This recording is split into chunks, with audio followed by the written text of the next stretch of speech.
নমো শ্রীয়তিরাজায়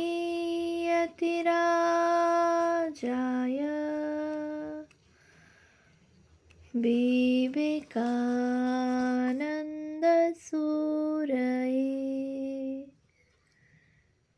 সচ্চিৎসুখস্বরূপায়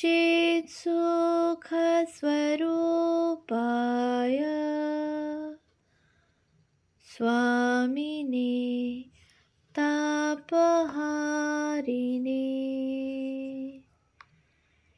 পূজনীয় স্বামী চেতনানন্দজি মহারাজের রচনা প্রাচীন সাধুদের কথা, প্রথম খণ্ড, গ্রন্থ থেকে পাঠ। পৃষ্ঠা সংখ্যা 49, স্বামী গম্ভীরানন্দ। একদিন হলিউড থেকে 65 মাইল দূরে গম্ভীর মহারাজকে ট্রাবুকো নিয়ে যায়। সেখানে তিনি 2-1 দিন ছিলেন। তিনি লাগুনা বিচে ব্লু প্যাসিফিক দেখবার ইচ্ছা প্রকাশ করেন। স্বামী কৃষ্ণানন্দ, গম্ভীর মহারাজ, ধ্রুব ও আমি একসঙ্গে যাই। বিচে তখন সূর্য প্রায় অস্ত যাচ্ছে, অপূর্ব দৃশ্য। তিনি গাড়ি থেকে নেমে প্রশান্ত মহাসাগর স্পর্শ করতে চাইলেন।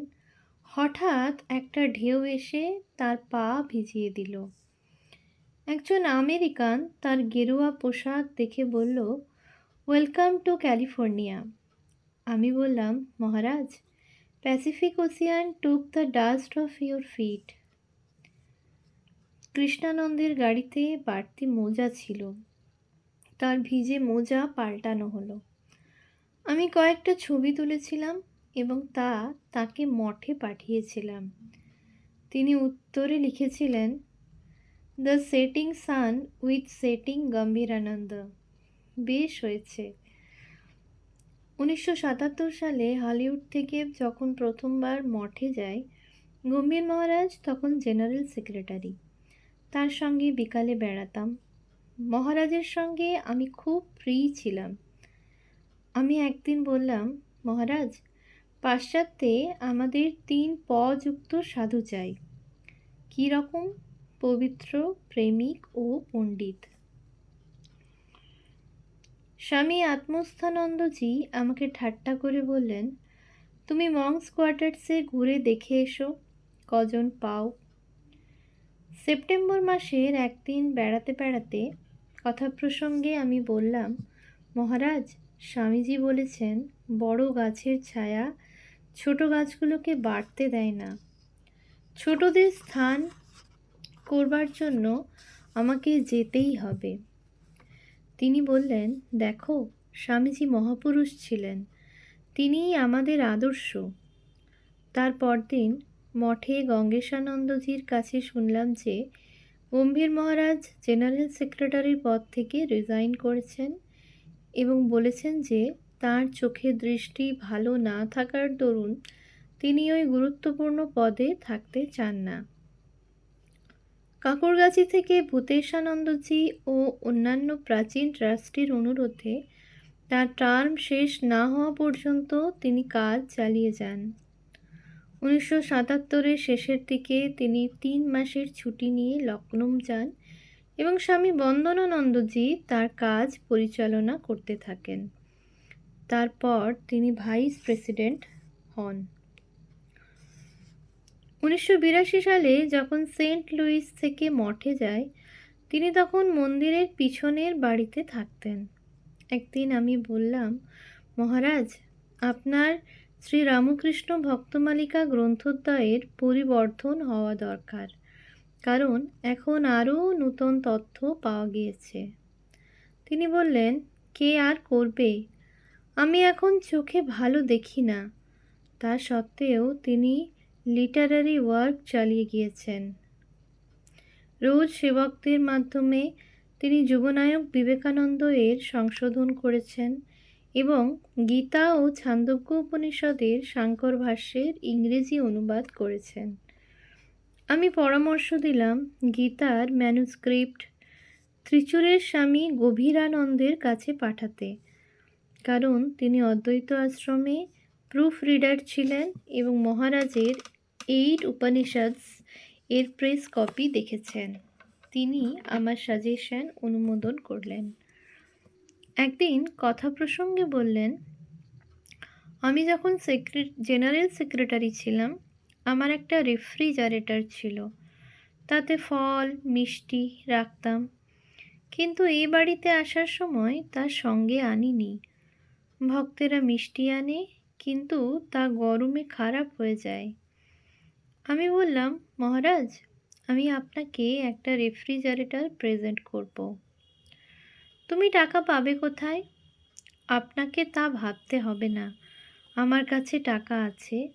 ভক্তেরা আমার তীর্থযাত্রার জন্য যথেষ্ট টাকা দিয়েছে। তিনি মনে প্রাণে অপরিগ্রহী ছিলেন। অবশেষে আমি নাছোড়বান্দা হওয়াতে স্বীকৃত হলেন। তারপর বললেন, তুমি মঠ অফিসে নির্লিপ্তানন্দের কাছে যাও এবং তার সঙ্গে এ ব্যাপারে কথা বলো। তিনি সংঘের প্রোটোকল মেনে চলতেন। আমি তক্ষুনি মঠ অফিসে নির্লিপ্তানন্দকে বলে মহারাজের জন্য রেফ্রিজারেটর কেনার ব্যবস্থা করি। মহারাজ খুব খুশি হলেন। এই দেশের ভক্তেরা ক্রিসমাসের সময় সাধুদের জামা, সোয়েটার ও টাকা প্রভৃতি গিফট দেয়। আমি ওই টাকা থেকে প্রতি বছর গম্ভীর মহারাজের ব্যক্তিগত খরচের জন্য টাকা পাঠাতাম। তিনি লিখেছিলেন, আমার বিশেষ কোনো অভাব নেই, তুমি তোমার বিধবা মাকে কিছু টাকা পাঠিও। আমি লিখেছিলাম যে আমার টাকায় অন্তত আপনার জন্য যে ছেলেটা রান্না করে তার মাইনেটা হয়ে যাবে। তিনি মঠের টাকা নিজের জন্য ব্যয় করতে চাইতেন না, নিজের খরচ নিজেই চালিয়ে নিতে চেষ্টা করতেন, অথচ কারো কাছে হাত পাততেন না। এই প্রসঙ্গে আমেরিকার ভূতপূর্ব প্রেসিডেন্ট JF কেনেডির বিখ্যাত উক্তি মনে পড়ে, ask not what your country do for you, but what you can do for your country. গম্ভীর মহারাজ তার দেহ, মন, প্রাণ এবং সব কিছু রামকৃষ্ণ সংঘকে দান করে গিয়েছেন। তারপর তিনি যখন প্রেসিডেন্ট হলেন তখন লিখেছিলেন, তোমায় আর টাকা পাঠাতে হবে না, এখন ভক্তেরা যা দেয় তাতেই চলে যায়। আমি তবুও টাকা পাঠাতাম। 1986 সালে মঠে গেলে মহারাজ বললেন, দেখো, এটা বেলুড় মঠ, এখানে সব কিছু পাওয়া যায়, কেবল একটু হইচই করতে হবে। তোমার যখন যা দরকার জানিও। আরও বলেছিলেন, তুমি কাপড়, চাদর, জামার কাপড় কিনো না, আমি দীক্ষার সময় ওসব অনেক পাই, এখান থেকে নেবে। আর সিল্কের কাপড় চোপড় ও দেশে নিয়ে যাও। এদেশের সাধুরা সিল্কের কাপড় পরলে লোকে নিন্দা ও সমালোচনা করে, কিন্তু ও দেশের লোকেরা কিছু মনে করে না। তারপর সেবককে বললেন, আমার যা যা দরকার সব দিতে, যাতে আমি ঠাকুরের অর্থ বৃথা ব্যয় না করি। আমেরিকায় আসার পর আমি কয়েকবার দেশে গিয়েছি। তিনি আমার সঙ্গে দীর্ঘ সময় ধরে নানা বিষয়ে গল্প করতেন, আধ্যাত্মিক প্রসঙ্গ, প্রাচীন সাধুদের স্মৃতি ইত্যাদি। তাছাড়া চিঠিপত্রে অনেক প্রসঙ্গের উত্তর দিতেন। মানুষ চলে যায়, থাকে স্মৃতি। পূজনীয় গম্ভীর মহারাজের স্মৃতি আমার কাছে প্রেরণাপ্রদ ও মধুময়। 2, এই দ্বিতীয় অংশটি স্বামী গম্ভীরানন্দ এক মহাজীবন কথা গ্রন্থের ভূমিকা। এই গ্রন্থের ভূমি বা ক্ষেত্র কা অর্থাৎ কীদৃশী তা পাঠকদের জানাবার জন্য আমি এই ভূমিকা লিখি। 30 বছর আগে তিনি দেহ রেখেছেন। এখনও সাধু ভক্তদের মুখে তার আদর্শ চরিত্রের গুণগান শুনি। শাস্ত্র বলেন, চলচ্চিত্তাং চলদ্বৃত্তাং চলজ্জীবন যৌবনম চলাচলমিদং সর্বং কীর্তিয়স্য স ইবতি। মন, ধন, জীবন, যৌবন সকলই চঞ্চল, কিন্তু কীর্তিমান ব্যক্তি মরেও অমর হয়ে থাকেন। স্বামী গম্ভীরানন্দের দিব্য জীবন ও লিগ্যাসি তাকে রামকৃষ্ণ সংঘে অমর করে রেখেছে।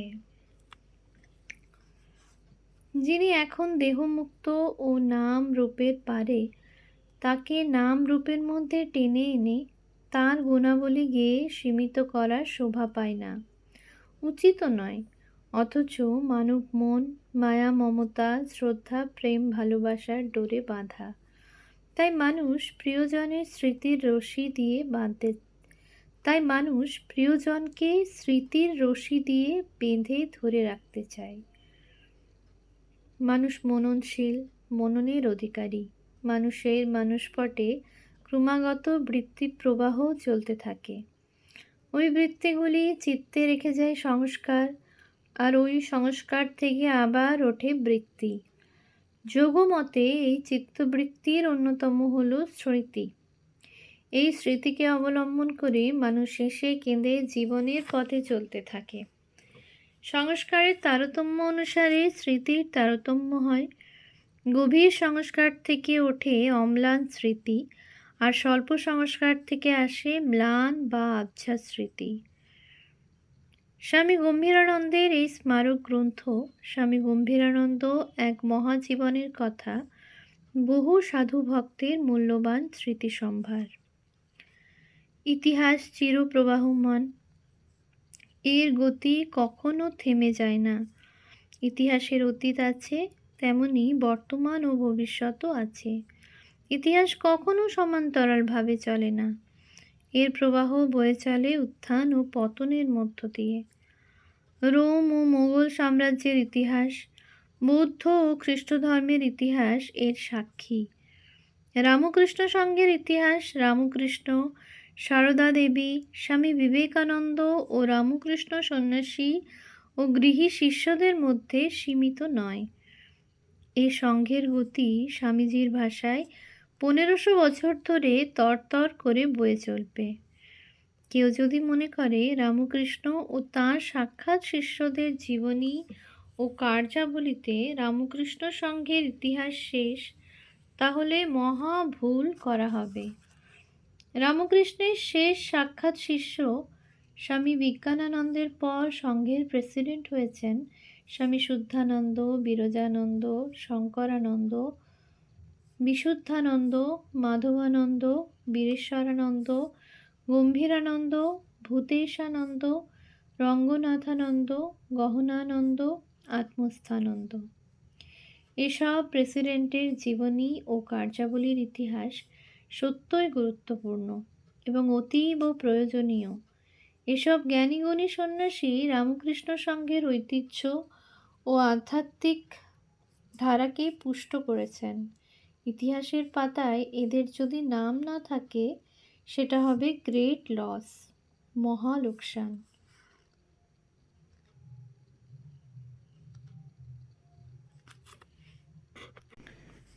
স্বামী শুদ্ধানন্দের জীবনী ও কার্যাবলী এখন কজন জানে? তিনি স্বামীজির গ্রন্থাবলী অনুবাদ করে চিরস্মরণীয় হয়ে রয়েছেন। স্বামী বিরজানন্দ স্বামীজির ইংরেজি জীবনীর তথ্য ও স্বামীজির রচনাবলী যেভাবে জোগাড় করেছেন, তার তুলনা হয় না। পরবর্তীকালে স্বামী শঙ্করানন্দ, স্বামী বিশুদ্ধানন্দ, স্বামী মাধবানন্দ, স্বামী বীরেশ্বরানন্দ, স্বামী গম্ভীরানন্দ, স্বামী ভূতেশানন্দ প্রমুখ খ্যাতনামা সন্ন্যাসীদের রামকৃষ্ণ সংঘে অবদানের কোনো রেকর্ড বিশদভাবে লিপিবদ্ধ আছে বলে আমার জানা নেই। এসব মহান সন্ন্যাসী দধিচির মতো তিল তিল করে নিজেদের জীবন দান করে রামকৃষ্ণ সংঘকে পুষ্ট, দৃঢ় ও সুন্দর করে গিয়েছেন। স্বামী বিরজানন্দের ডায়েরি অবলম্বন করে স্বামী শ্রদ্ধানন্দ অতীতের স্মৃতি লিখেছেন। এটি একটি ঐতিহাসিক দলিল। পরবর্তীকালে স্বামী মাধবানন্দ ও স্বামী ভূতেশানন্দের স্মারক গ্রন্থ দেখতে পাই, যা ভক্তদের সংগৃহীত ও প্রকাশিত। স্বামী গম্ভীরানন্দের এই স্মারক গ্রন্থকে আমরা মনে প্রাণে অভিনন্দন জানাই। এর মধ্যে আমরা তাঁর ব্যক্তিত্ব ও চরিত্রের কিঞ্চিত আস্বাদ পাব। তার শরীর ত্যাগের অব্যবহিত পরেই যদি এই গ্রন্থের কাজ শুরু হতো, তাহলে তার সমসাময়িক বহু সাধু ও ভক্তের মূল্যবান স্মৃতি পাওয়া যেত। ওম শান্তি শান্তি শান্তি। হরি ওম তৎসৎ। শ্রীরামকৃষ্ণার্পণমস্তু।